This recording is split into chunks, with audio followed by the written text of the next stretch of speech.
Welcome to Toad TV. Cheers! I am Mary Beth. I'm Helen. We are the creative hands, minds behind Toad Hollow, and I am wearing my Carbeth sweater. I'm wearing my Starfall sweater. It's the state of the sweater. It's 13 degrees outside and decided called for some wool. Yeah, we started the day yesterday in the high 50s, and by the time we took the dogs for the last walk, it was low 30s with a real feel of 23, which was cold. You would think that we were In the Arctic. in the Arctic tundra the way we bundled up to go for the walk. Yep, pretty much.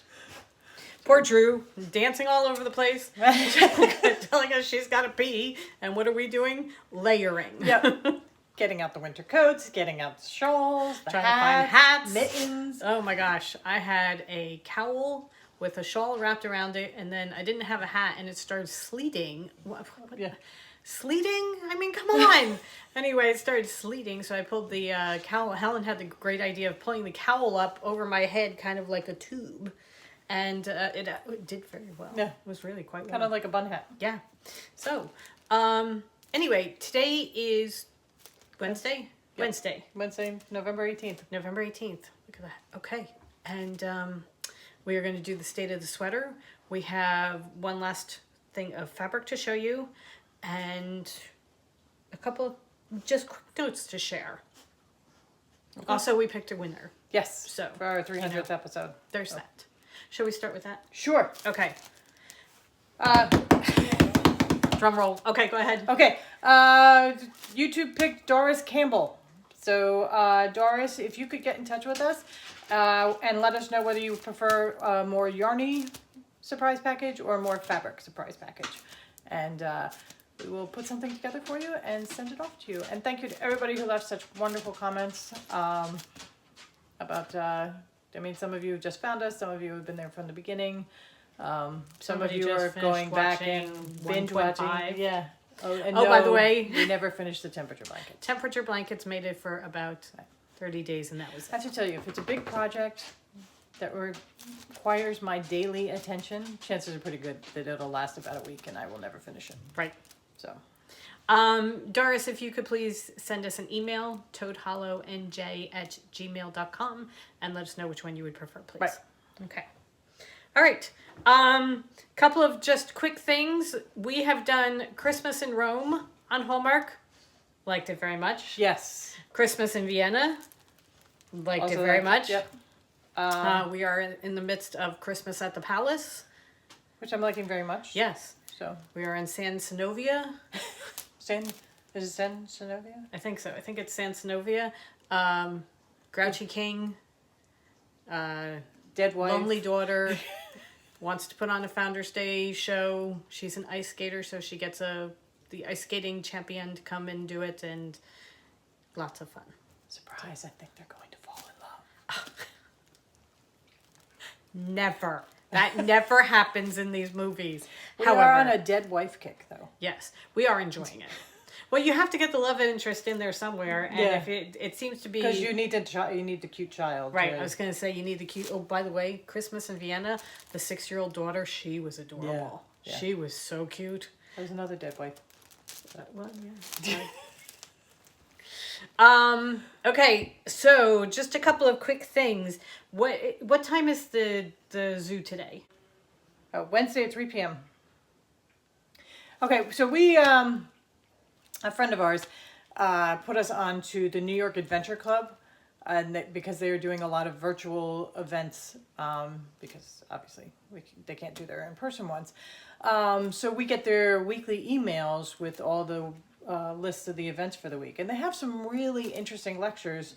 We have not sat in on any of them, but there's one, I think it's also today, that's all about the 1964 World's Fair, which I thought looked really interesting. Oh, cool.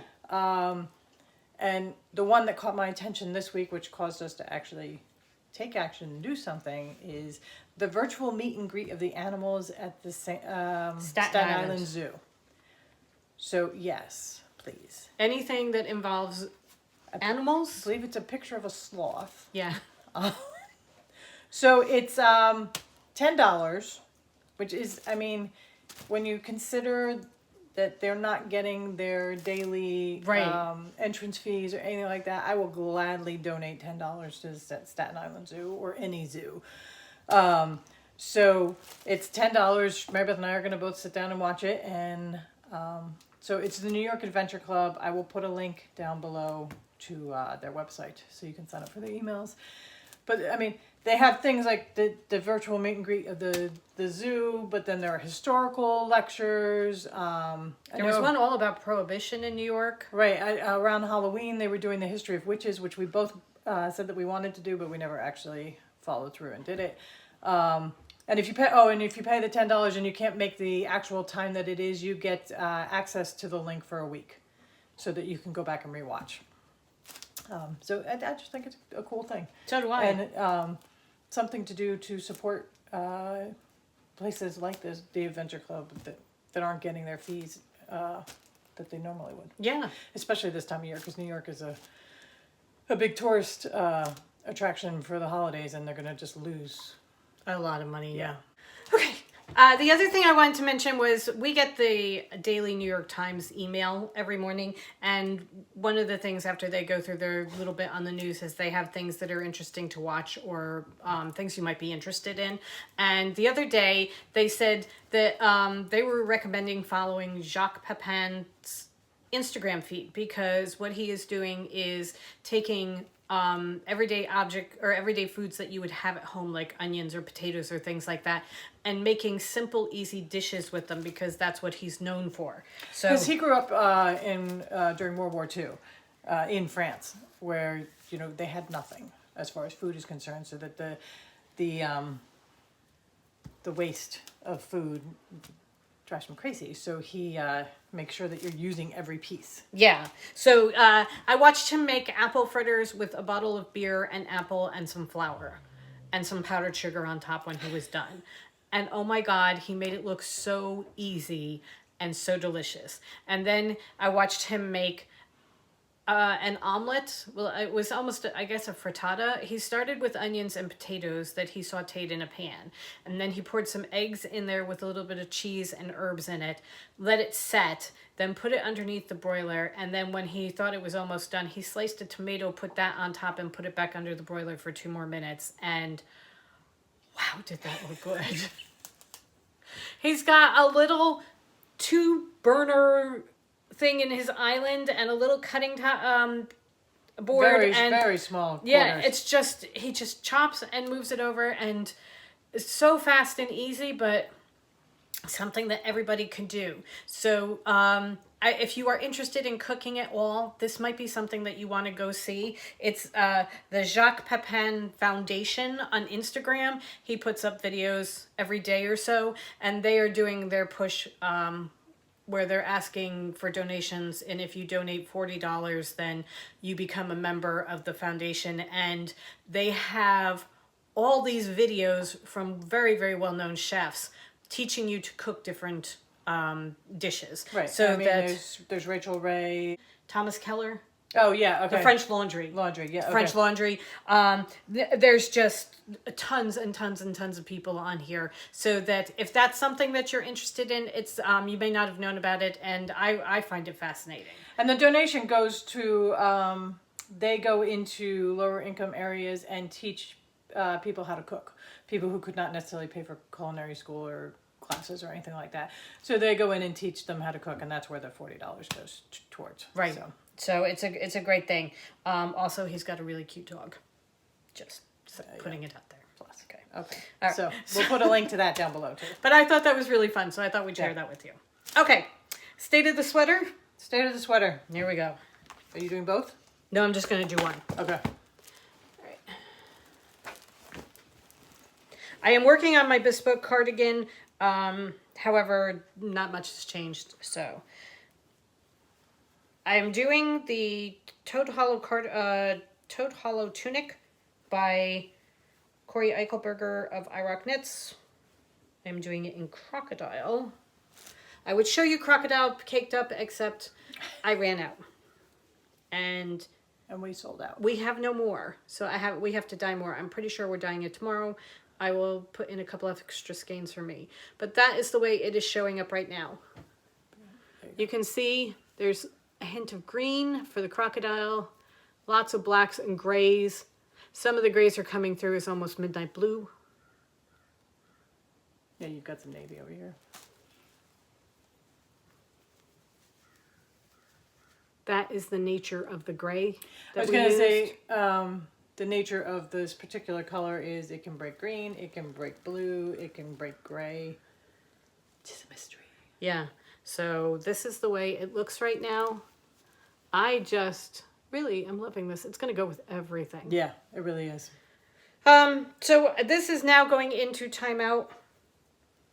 While you wait for yarn. While I wait for yarn. Okay. Oh, there they are. They rolled under. I lost my needles. Oh. I'm like, I want to make sure that I don't pull stitches off. So yes, this is going into the timeout bag until the yarn dries. And I have more of it. But while I've been doing it, I've really been enjoying it. So that is what it looks like. That is my sweater. I'm working on my boho romance crop by Annie Lupton.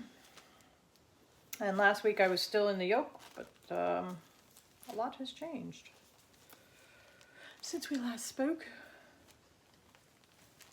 It doesn't look like a disc anymore. It looks like a sweater. Oh, look at that. So I have split for my sleeves.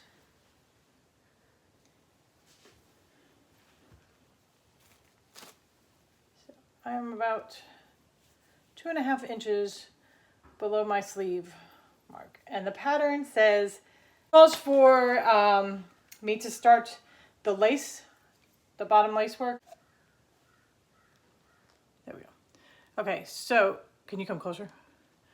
This is her wearing it, and it is a crop top. I kind of want it to be cropped, but you can see where it wants me after 2 inches from the bottom of the sleeves to start this. And I thought that was a little short. So then Mary Beth went and started reading pattern notes for me. And a lot of people said that they went 4 inches because right now I'm not even really covering my bust yet. So to have the ruffles have the right out ruffles of the chest. Yeah, it's just That's going to be a little bit odd. so it's a weird pattern thing. And I guess It may be if you're a smaller bust size, it doesn't. But no, it doesn't. It gives different lengths for the different sizes. Oh, it and does. the sizes Okay. are mainly around the bust circumference, of which I have a significant one. So what I am going to do is I'm going to go to the 4 inches because I want at least 4 inches. And then I'll put everything on waist yarn and try it on. To see where it's lying. I know where I want the bottom of the sweater to go. Okay. And her schematics do show me how much the lace work should be inchwise so that I can see. And measure up from there. And measure Yeah. there. But it's just, right now, it just, it goes to show that, you can't just go by bust size. It's got to be, waist length and everything Right. too. So, because I always want to do the easy thing and just follow the pattern and not have to measure or Right. take the time. But if you want it to fit properly, Yeah. as Bob Carbeth will attest. If you don't want ruffles coming out your boobs, you might want to do a little bit of research first. But I love the yoke. It's And a the very look pretty of top. the Yeah. yoke. The way that You've got the giant. circle, Yeah. half circle. So, It's really, It's really really- pretty. and I also, it's interesting. It's the nature of variegated yarns. Because I've got a smaller circumference up here, the color is much more Saturated. saturated and closer together. And now that I'm, I have my full complement of stitches, it's spread out further. So it almost looks like it's two different skeins, but that's not it at all. It's just Yeah. Right. more stitches. So, Cool. but this is Dinglehopper. I love it. Yeah, that is. It's really coming out beautifully. Yeah. So I'll go another like inch or so and then try it on and see where everything fits and everything. Okay. So Cool. that's my lesson learned from the week. Always something. Yep. That is the state of the sweater. Okay. Let us know where you are in your sweaters. We love seeing them. So Yes, I get lots of ideas every week. Yeah, anybody cast on anything new? Let us know. Okay. Because I took this out today and I'm like, oh, I have to do another color work because I love this sweater. It's beautiful. I just hate doing color work. This one wasn't so bad. No, it's just, it's Yeah. you have things that you like to do. And Yeah, I don't mind it. And again, love the yoke on this one. Yeah. So, Okay. All right. Moving on. okay, so new fabric line. This fabric line is right up Helen's alley. Oh, yeah. All right. What is the name of this fabric line? This fabric line is Garden Party by Anita Durham, and it's new to us. It's been out, I think, for a little bit because I think we cleaned them out of what they had left. But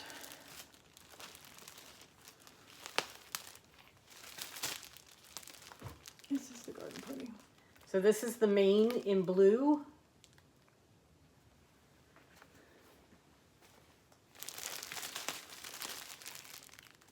There's such fun little details all over it.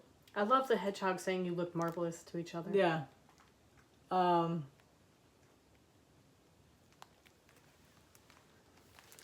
Okay.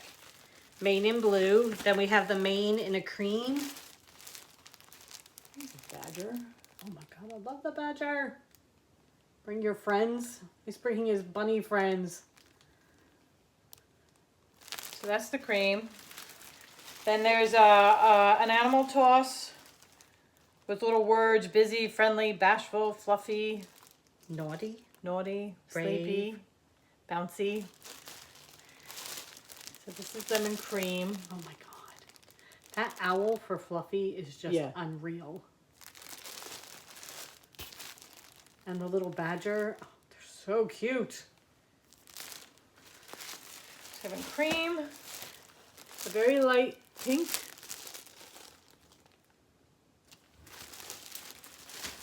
Very light blue. I love that all my favorite fabrics, you know, the people in the know seem to think should belong in nurseries. This is the garden trellis. And this just has the great, because it looks like just, you know, a little flower vine. And then when you look closer, the little mice and bunnies And beetles. and little bluebirds. So they're strawberry vines. So we have that in the mint and then in the white. And then there's just the all around accent fabric in the strawberry red.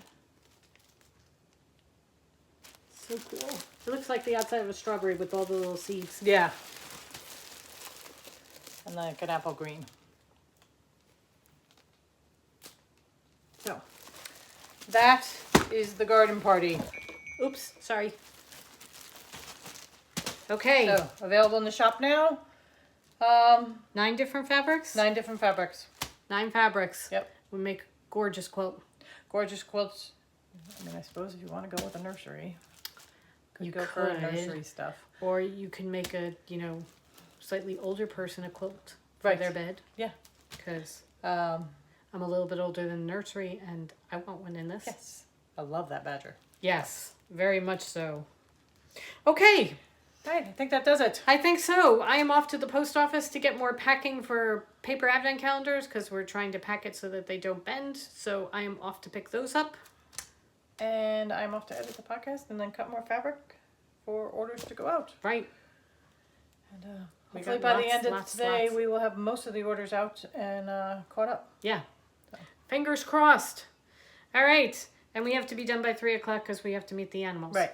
So we gotta get going. There's a time limit. Yes. All right. Get to work, people. Hope you guys have a wonderful day. Go forth and create. And we will see you tomorrow. Bye. Bye.